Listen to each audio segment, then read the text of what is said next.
Deus, esta manhã, Pai, queremos aqui, Deus, apresentar essa aula de Ti, Senhor.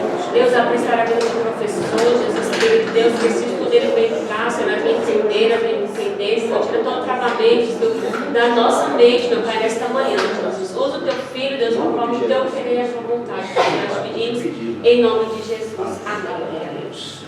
Pois bem, a continuidade do assunto que estamos estudando é a encarnação da pessoa de Cristo. Slide, me parece que 43. Confere aí.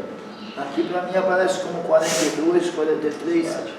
A encarnação da pessoa de Cristo.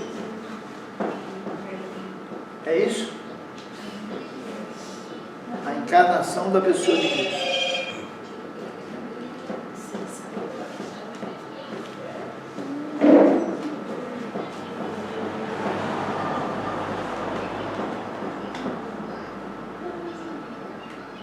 Acharam? Pronto? Como é que é? A encarnação da pessoa de Cristo. Slide 42. Agora, só que eu mandei, aquele tinha acabado, eu aumentei, por isso que ele aparece como 42. É o último que está. O último que nós tínhamos acabado foi no 42. Então. 43. Aí eu mandei um novo grupo. Eu mandei de novo no grupo, mas aumentado agora. Continuação. O senhor mandou esse aqui, né? Está a encarnação da pessoa de Cristo aí? Está a encarnação da pessoa de Cristo. Deixa eu ver. É a encarnação da pessoa de Cristo. Achou? Achei. Ah, o dela tá. O da senhora também está, só que a senhora estava no número errado. Ah, tá. Qual é o número que está aparecendo aí, querido? 42 aqui.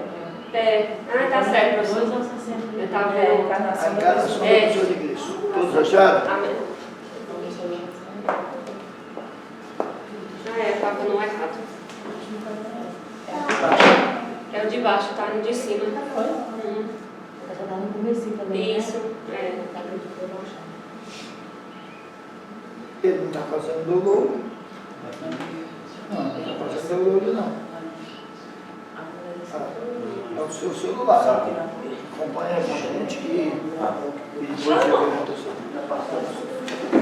Está lá, mas não está fazendo. Não, professor, depois, senão. Não, pode falar. Então vamos lá. Vamos lá. A encarnação da pessoa de Cristo. Quando examinamos o Novo Testamento, há algumas passagens que parecem difíceis de encaixar. Como Jesus podia ser onipotente e ao mesmo tempo fraco? Como é que ele podia ter todo o poder e ao mesmo tempo ser fraco, ter limitações, ter fraquezas? Como é que ele pôde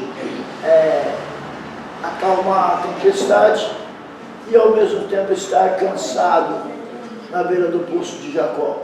E mesmo na passagem que ele acalmou a tempestade, minutos antes dele acalmar, ele estava dormindo no barco. Como é que ele pode ter todo o poder e ao mesmo tempo sentir sono, que é uma fraqueza, é uma limitação? Na verdade, o sono é uma limitação. Como podia deixar o mundo? Ele disse que ia deixar o mundo, ele disse antes de morrer, e ainda estar presente em todos os lugares. Como podia aprender coisas? O escritor aos Hebreus diz que ele aprendeu, e ao mesmo tempo ser onisciente. O que vocês acham disso? Como é que isso era possível? Vamos pegar aqui uma dessas perguntas. Como ele podia, ao mesmo tempo, como ele podia deixar o mundo e ainda assim estar presente em todos os lugares? Porque ele disse que ele ia morrer, ressuscitar, e ele ia para o céu, ia deixar o mundo. Mas ele disse que estaria conosco até a fundação da terra, no final dos séculos. Como é que isso era possível? Alguém tem uma ideia acerca disso? Pela presença dele, né? Por isso, por ele se fez carne, de sua terra, se fez carne, né? Isso. Depois ele foi sacrificado e se tornou espírito, não é isso? Não. Não?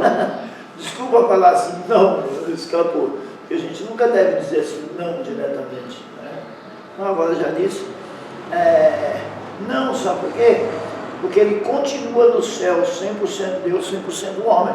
Ele não deixou de ter um corpo. O corpo dele foi glorificado, mas ele continua tendo um corpo. Porque ele é um exemplo de que nós iremos para lá. Quando nós formos para lá, os irmãos que já morreram, no arrebatamento eles receberão um novo corpo. Os que estiverem vivos serão transformados para estar no céu com um corpo. Não é um corpo físico como o nosso, mas é um corpo adaptado, por exemplo, à realidade dos céus. É como Jesus é hoje, ele tem um corpo adaptado para a realidade dos céus. Então vocês percebem como essas perguntas são difíceis de responder?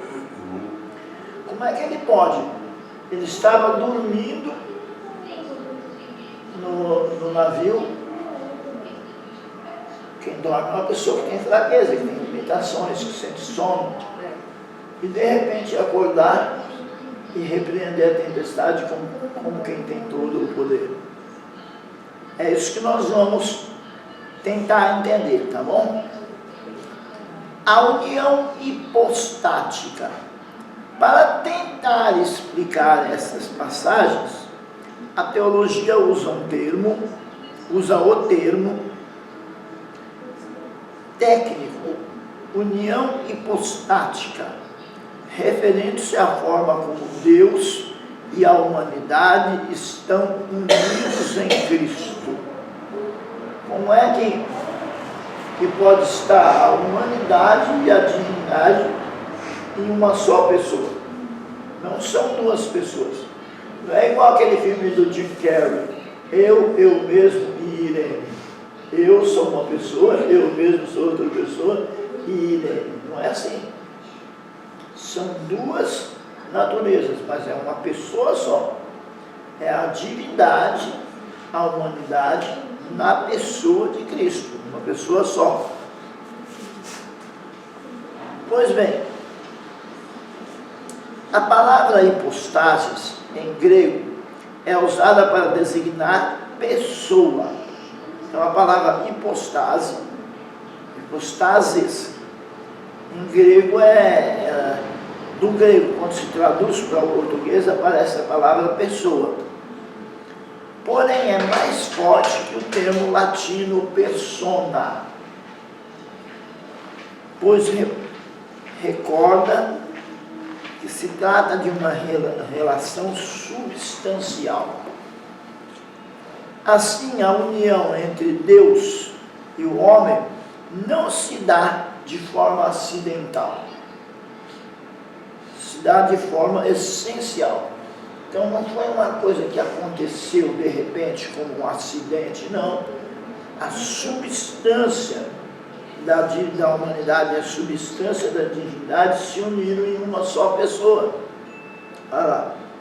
Assim a união entre Deus e o homem não se dá de forma acidental, como se Deus assumisse a humanidade, como uma pessoa coloca acidentalmente brincos, perucas, chapéu. A pessoa decide colocar, não está na essência dela. A mulher ou o homem, porque tem homem que usa brinco também, não nasce essencialmente com um brinco, ou com um chapéu, ou com uma peruca, ou com um cachecol. São coisas que a pessoa decide colocar depois. Não faz parte da essência da pessoa.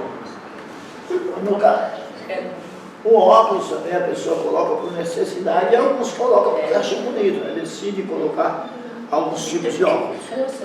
Já no caso de Cristo não é assim. Cristo não se tornou homem depois. Ele já nasceu 100% Deus, 100% homem, quando foi gerado. Já foi gerado 100% Deus, 100% homem. A humanidade de Cristo tem como substrato a pessoa do Verbo eterno. Não se trata de uma união acidental, portanto, mais substancial. Acidental é uma coisa que vem depois, que é adquirido depois. Não, quando ele já nasce 100% Deus e 100% homem. O Deus se faz carne. Então essa discussão toda que teve, como é que isso pode acontecer, os versículos que foram examinados, desse modo existe um só Filho, Deus e homem ao mesmo tempo, conforme afirmado pelo Concílio de Calcedônia, em 8/10/451, ou seja, muito cedo, 451 depois de Cristo. Nós estamos em 1500 anos jamais que houve esse concílio, essa reunião da igreja que estudou os versículos que falam sobre a humanidade e a divindade de Cristo e chegaram à conclusão de que existe um só Deus e homem ao mesmo tempo, Deus e homem ao mesmo tempo, que é Cristo. No ano 451 chegaram a essa opinião. Por que é importante a gente saber isso? Porque ainda hoje tem pessoas que ensinam que Jesus se tornou Deus depois do batismo. Ele adquiriu o poder para fazer as obras que ele fez depois do batismo. E isso não é verdade, é só você comparar com a maioria dos motoristas. A maioria dos motoristas, quando eles recebem a carta e agora começam a dirigir, eles já sabiam dirigir antes, não já? Sim. Pastor Rony, quando o senhor pegou a sua carta, o senhor já sabia dirigir antes de pegar a carta ou não? Já. Não tem carta? Já sabia dirigir antes? Já. Os meus filhos, todos eles já sabiam dirigir antes. A senhora já sabia? Não pegar. Já sabia dirigir antes. Assim, uma comparação bem simples. Jesus já era Deus antes do batismo nas águas. O batismo nas águas só marca o momento em que ele pôde começar a exercer o seu ministério. Curar, pregar, ensinar, logo após o batismo nas águas. O que não quer dizer que ele não era Deus já antes. Se bem que desde aquele início, no qual o Verbo se fez carne no útero da Virgem, jamais tenha existido entre as duas formas divisão alguma. E durante todas as etapas do crescimento do corpo, as ações sempre tenham sido de uma única pessoa. Ele sempre foi uma só pessoa, sempre foi reconhecido como uma só pessoa. As pessoas que conversavam com ele, que conviviam com ele, não agiam com ele, não respondiam às suas perguntas como se ele fosse dois. Agora eu estou respondendo essa pergunta para Deus, mas aquela outra eu estou respondendo para o homem. Não, tratavam como uma só pessoa. Se bem que desde o início, no qual o Verbo se fez carne no útero da Virgem, no útero de Maria, jamais tenha existido entre as duas formas divisão. Nunca houve divisão entre a natureza humana e a natureza divina de Cristo. Quando os anjos anunciam o nascimento de Jesus, eles anunciam o nascimento do Senhor. Senhor Deus. Está nascendo um homem que é 100% Deus. Lembra? Que os anjos anunciam e dizem, está nascendo o nosso Senhor. É uma criança, é um recém-nascido que acabou de nascer. E é considerado um Senhor. Porque não há separação entre a humanidade e a divindade. Quando se sabe do nascimento de Jesus, eles ficam procurando, né, professor? Para poder ofertar e dar, né? Tem três. O texto não diz que são 3 reis magos. A Igreja Católica, se a gente forçar um pouco a memória, a gente lembra até o nome que a Igreja Católica dá para os três. Mas só que o texto, isso é uma coisa da Igreja Católica, porque o texto bíblico nem diz nome, nem diz que é três. José. É Zé agora. Se calcula que seja três pelos três presentes que foram dados. Quem lembra o que foi dado para ele? É um negócio. Mirra, incenso Ouro. e ouro. E aí alguns encontram uma simbologia no presente. Incenso como a um deus, que era costume se oferecer incenso aos deuses naquela região, e algumas religiões até hoje se oferecem incenso aos deuses. Mas naquela região, naquela época, era costume se oferecer incenso a um deus. Mirra como um homem, como se oferece a um homem importante, a mirra é um perfume caro, né? E o ouro como a um rei. Então, alguns veem essa simbologia. Homem, Deus e rei. Mirra, incenso e ouro. Alguns veem essa simbologia que não é absurda, né? Não é absurda. Agora na Bíblia não está escrita a simbologia. E aí continua o que ficou registrado no concílio de Calcedônia. Calcedônia é uma cidade próxima de Nicéia, onde houve esse concílio depois do concílio de Nicéia. Todavia, não confundimos por mistura alguma, não é misturada as duas, o que foi feito inseparável. A humanidade e a atividade de Cristo foram feitas inseparadas. Tanto é que ele cumpriu o seu ministério como divino e humano, morreu e ressuscitou e foi para os céus, e ele está lá no céu, 100% Deus, 100% homem. Ele não voltou a ser somente Deus, não. Ele está lá 100% Deus, 100% homem. Então, tem um homem no céu. Quem é esse homem que já está no céu? Jesus Cristo. E ele já está com o corpo glorificado. Ele é a garantia de que nós iremos para lá. Porque os nossos irmãos que morreram, eles não estão com o corpo físico ainda. Eles receberão um corpo físico no arrebatamento da igreja. Então eles ainda não são garantia de que nós iremos para lá. Eles são esperança de que nós iremos para lá. Os nossos irmãos que morreram estão lá, nos dão a esperança de que nós também iremos, mas não garantia. A garantia é Cristo, porque Cristo já está com o corpo humano glorificado.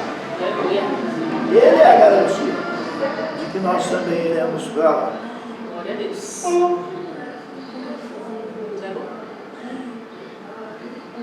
Então, todavia não confundimos por mistura alguma o que foi feito de maneira inseparável, mas percebemos pela qualidade das obras que cada coisa seja própria de cada forma.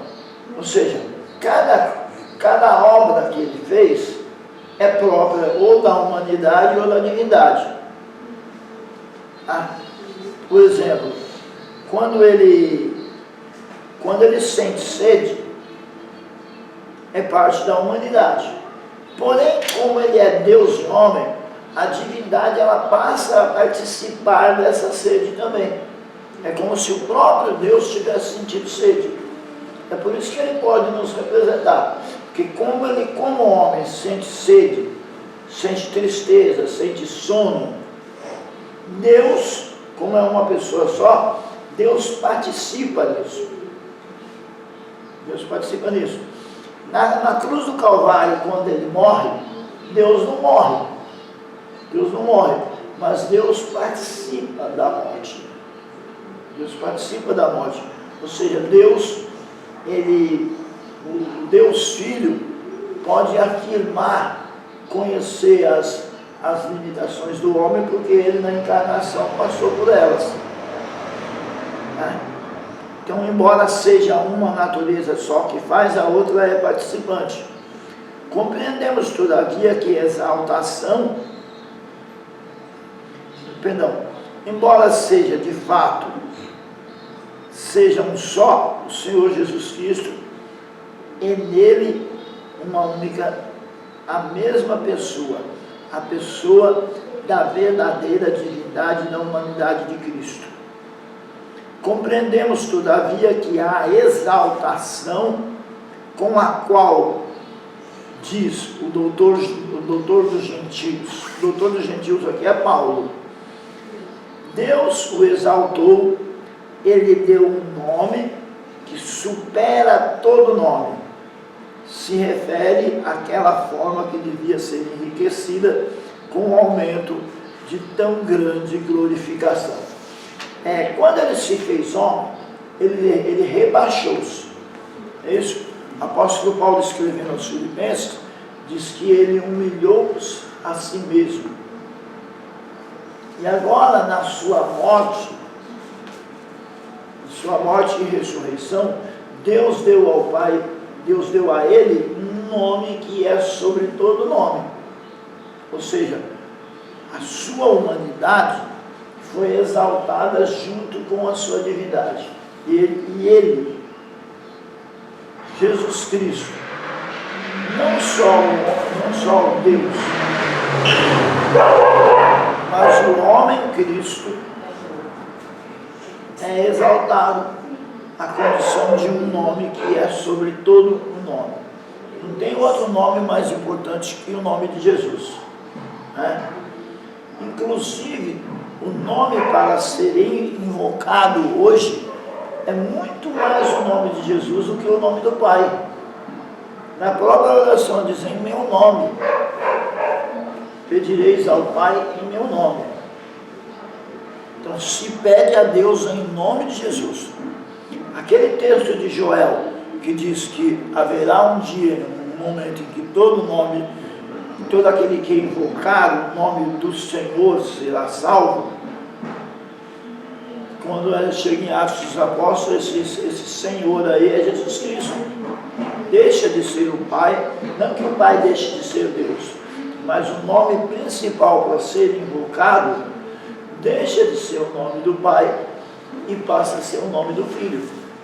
Invoca-se o Pai por meio do Filho. Não foi assim que Jesus ensinou? Pedireis ao Pai em meu nome. É assim ou não? Quem lembra? Pedireis ao Pai em meu nome. Então o principal nome para ser chamado hoje é o nome de Jesus Cristo. E não tem para ninguém. Se tiver algum outro, está aposentado. Se tiver algum outro, já era.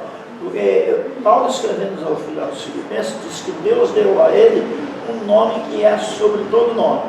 Então não tem Massahari Tony Grush, da seita Chechenoye, não tem Siddhartha Gautama, o Buda, não tem a mãe menininha do Cantuar, não tem Charles Leslie Russell, os Testemunhos de Jeová, não tem para ninguém, é Jesus.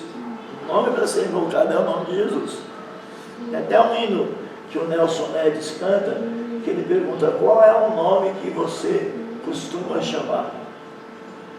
Não é Pedro, não é Isabel, não é Paulo, não é João, não é não, o nome é Jesus. Pois bem, falemos um pouco do mistério da encarnação. Gente, a morte e ressurreição de Cristo, principalmente a ressurreição, é um mistério. Um homem morrer e ressuscitar é um mistério. Embora já tenham havido outras ressurreições antes. O soldado que caiu na cova de Eliseu, meu pastor, de Eliseu. O soldado que caiu na cova de Eliseu ressuscitou. O filho da viúva de Naim, Jesus a ressuscitou. Então a ressurreição, ela não é um mistério ela é um mistério, mas não é um mistério tão grande igual o mistério da encarnação. Vamos falar um pouco do mistério da encarnação. Não é o mistério da encarnação. Não é possível, porém, entender o mistério dessa união sem antes entender outro mistério, o mistério da encarnação. Como é que eu vou entender o mistério da união das duas naturezas, a chamada união hipostática, sem antes entender o mistério da encarnação? Deus resolveu esse problema se encarnando no útero de Maria. O Verbo se fez carne. Deus encarnou no ventre de Maria. Uma das pessoas da Santíssima Trindade, o Filho, se fez homem de tal forma que em Jesus Cristo a humanidade e a divindade estão unidas como uma espécie de um casamento. A união da divindade e da humanidade estão unidas, uma união parecida com um de um casamento. A analogia é perfeita, pois naquele, ou seja, no casamento, os dois se tornam uma só carne. Não é isso que é dito acerca do casamento? E deixará o homem seu pai e sua mãe, se juntará a sua esposa, e serão ambos uma só carne. Mas as duas realidades continuam distintas. O homem continua homem, a mulher continua mulher. Assim é a união das duas naturezas de Cristo. Deus continua Deus, Cristo é Deus, e o homem Jesus continua homem, o homem Jesus. É o mistério da encarnação. Evangelho segundo escreveu São Lucas, deve ser capítulo 1, versículo 36, por aí, 36, 38, fala do mistério da encarnação. É quando Maria fala para o anjo: como é que eu posso dar a luz se eu não conheço o varão? 17? Não, oi? Não, capítulo 1.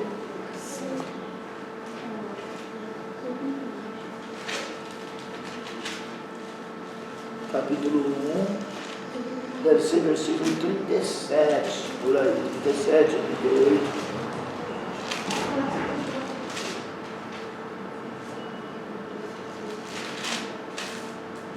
Disse então Maria: eis aqui Que a... versículo que é, meu irmão? Desculpa, é Lucas 1:38. 1:38, vamos lá. E disse então Maria: eis aqui a serva do Senhor. Cumpra-se em mim segundo a tua palavra. E o anjo ausentou-se dela. O versículo 34. 34? Não, deve ser bem mais para frente. É o versículo que fala assim, ó. Ela pergunta para ele: como é que isso pode acontecer? Ele diz: o Espírito Santo, o anjo diz: o Espírito Santo descerá sobre ti, a sombra do Altíssimo te cobrirá. Oi? 35. Não, é o 34 e o 35, João, que diz assim: então disse Maria ao anjo: como será isso, pois não tenho relação com homem algum? Aí o anjo respondeu-lhe o anjo: descerá sobre ti o Espírito Santo, e o poder do Altíssimo te envolverá com a sua sombra. Por isso, também o ente santo que há de nascer será chamado o Filho de Deus. Então aí está a explicação mais clara, que depois a teologia estuda os fatos, estuda os versículos para formar uma posição chamada união hipostática. Mas aí o mistério da encarnação na Bíblia, ele está mais claro aí. O Espírito Santo descerá sobre ti, ou seja, o óvulo de Maria será fecundado pelo poder do Espírito Santo. A sombra do Altíssimo te cobrirá. O Altíssimo aí é o Pai. A sombra do Altíssimo te cobrirá é uma coisa muito profunda pelo seguinte: por que a sombra do Altíssimo cobre Maria? Para que o pecado de Maria não transpassasse para o menino. Então não tem esse negócio que a Igreja Católica usa de dizer que Maria também foi concebida sem relação sexual. Maria também foi gerada pelo Espírito Santo. Para quê? Para dizer, Jesus não tinha pecado, porque Maria também foi gerada pelo Espírito Santo. Mas se for nessa linha, a avó de Jesus também tem que ter sido, a bisavó também. Entendeu? Tem até, eu lembro até de a minha mãe era católica, ela me levava na igreja, e eu ia na igreja na marra, usava droga no dia anterior, depois comecei a usar droga com uma certa idade, e aí ia naquele revertério da droga, né?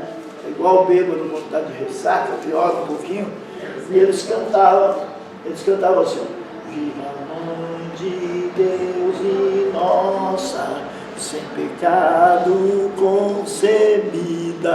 Ou seja, ela também foi concebida sem pecado, para não passar o pecado para Jesus.